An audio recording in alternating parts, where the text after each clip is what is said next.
Welcome back. So in this video, we're going to continue and look at the translational molecular partition function and how we would calculate that. And for this case, we don't really need to think too much about the deep inner workings of the molecule because we've already factored that out into the other partition functions.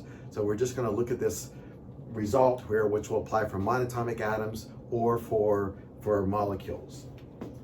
So we'll start by treating our quantum mechanical particle, and we know from the particle in a box, or the particle in a three-dimensional box, that the energy levels are given by this expression here where we have these quantum numbers.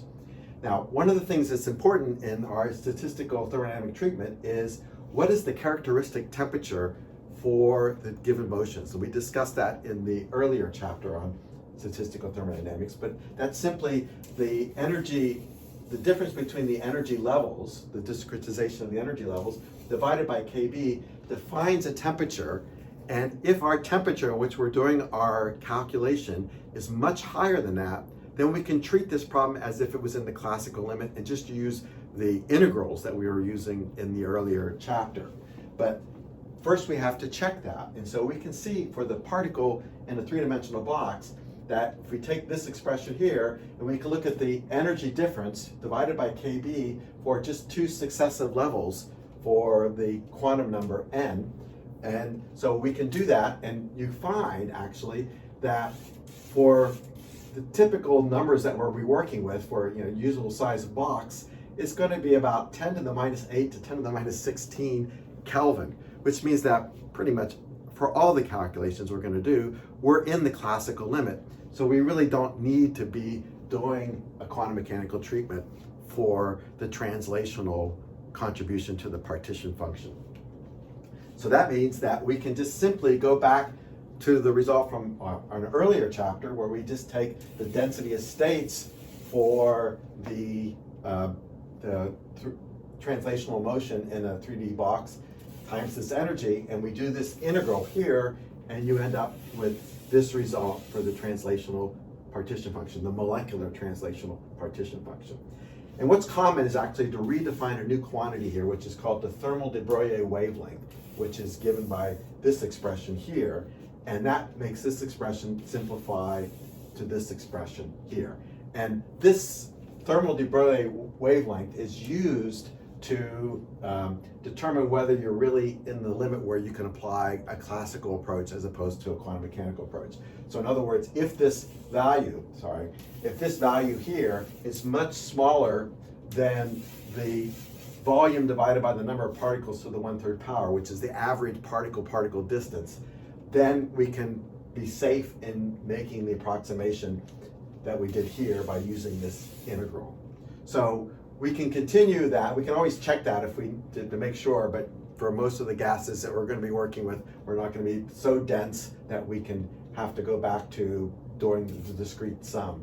So in this case then, we're going to continue on, and we're going to go to the molecular partition function. And remember, we have to divide by n factorial since we're working with a gas, and we have indistinguishable particles. So when we do this substitution here, we have to expand it out, and then we can use this Stirling approximation to turn this guy into this, and then finally we have the expression like that.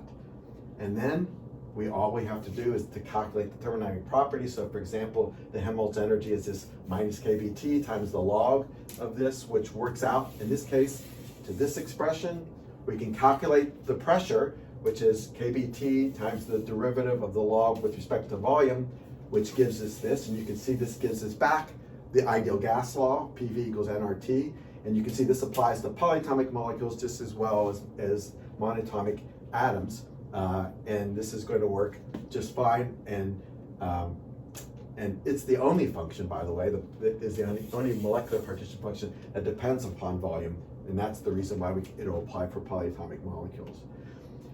Similarly, we can go on and we can calculate the other properties. So we can write down the internal energy here using the expression we had before, which is what we would have expected from the equal partition of energy theorem. Same for the heat capacity.